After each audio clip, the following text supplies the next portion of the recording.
श्री राहुल गांधी और अन्य के खिलाफ नेशनल हेराल्ड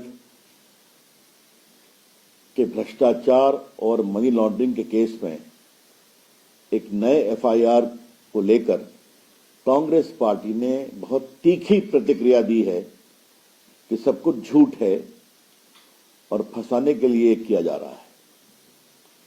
ये बहुत ही बेबुनियाद और झूठ के आधार पर बताया गया कमेंट है। देश को आज बताना जरूरी है कि ये केस क्या है। ये पूरा मामला नरेंद्र मोदी की सरकार के आने के पहले का है। ईडी ने जो कार्रवाई की उसमें नेशनल हेराल्ड के पूरे इतिहास को देखा गया।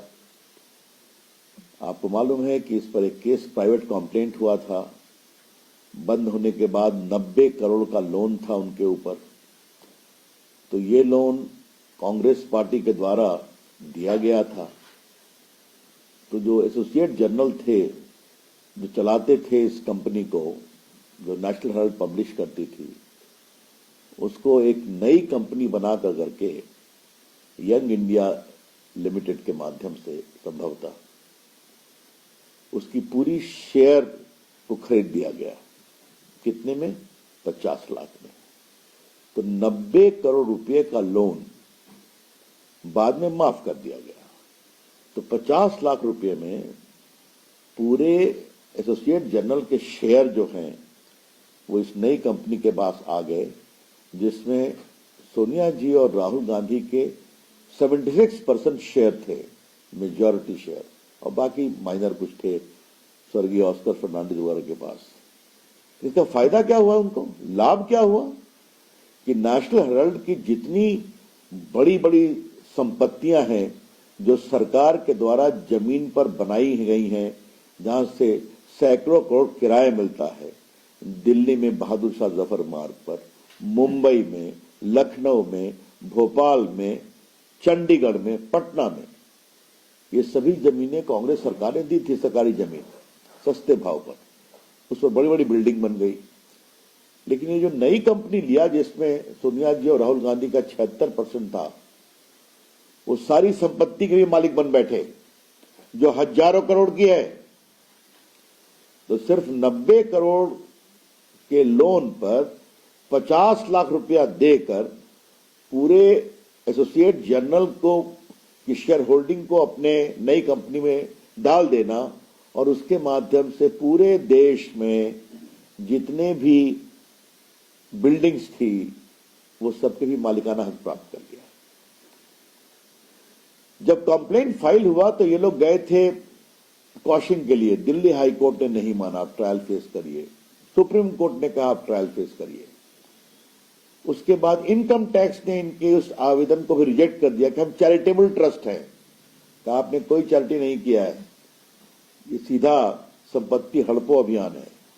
उसके पश्चात इन्होंने इन्वेस्टिगेट किया और prevention of money laundering act की धारा 66 के अनुसार जब वो निष्कर्ष पर पहुंचते हैं तो फिर वो पुलिस सिस्टम से आग्रह करते हैं आप एफआईआर दायर करिए।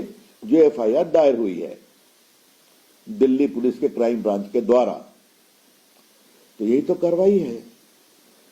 तो आप लूट करेंगे, पूरे अकाउंट की फर्जीवाड़ा करके इस कंपनी को ओन कर लेंगे, उसके माध्यम से हजारों करोड़ की संपत्ति पूरे भारतवर्ष में ले लेंगे और आप कहेंगे हमें फंसाया जा रहा है। तो बिल्कुल सीधा सीधा लूट का मामला है। तो कानून अपना काम कर रहा है तो करने दें, और ये हम लोग के पहले का है। लेकिन उनकी इनकम टैक्स में हार हुई, उनकी दिल्ली हाई कोर्ट में हार हुई, उनकी सुप्रीम कोर्ट में हार हुई। तो अब फेस करें। और एक बात देश को जानना जरूरी है, जो दिल्ली पुलिस ने एफआईआर फाइल किया है उसमें सोनिया जी और राहुल गांधी के खिलाफ 120B क्रिमिनल कॉन्स्पिरेसी और 420 का भी आरोप लगाया गया है, क्योंकि ये पुराना केस है, इसलिए पुराने पेनल कोड से चलेगा। तो ये सच्चाई है। तो मुझे लगा कांग्रेस पार्टी जो बेबुनियाद झूठे आरोप लगा रही है उसको हम उसकी बहुत भर्त्सना करते हैं और उनसे आग्रह करूंगा कि भाषण देने के बजाय जो लूट किया उसका हिसाब दें। धन्यवाद।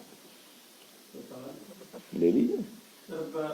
लेकिन कांग्रेस तो लगातार करे जब जब मामला आता है, कोई एफआईआर आती है या फिर उनकी पेशी होती है तो कहती है कि एक तरह से षड्यंत्र करके पॉलिटिकल को फंसाया गया है और इस तरह की बातें की जाती है जब भी कोई मामला आगे बढ़ता है।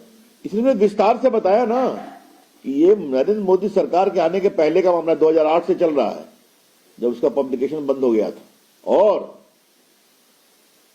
वो हाई कोर्ट गए, वो सुप्रीम कोर्ट गए, वो इनकम टैक्स गए, सब जगह से उनके सारे दावों को खारिज कर दिया गया। कहा आप ट्रायल फेस करिए। तो ट्रायल की प्रक्रिया चल रही है। तो ईडी ने पूरी जांच करके पाया मनी लॉन्ड्रिंग का केस, तो उसने दिल्ली पुलिस से आग्रह किया धारा 66 के अनुसार केस फाइल करने के लिए। देश को यह जानना जरूरी है कि नेशनल हेराल्ड केस में राहुल गांधी और सोनिया जी 120B क्रिमिनल कॉन्स्पिरेसी और 420 धोखाधड़ी का भी आरोप लगा है।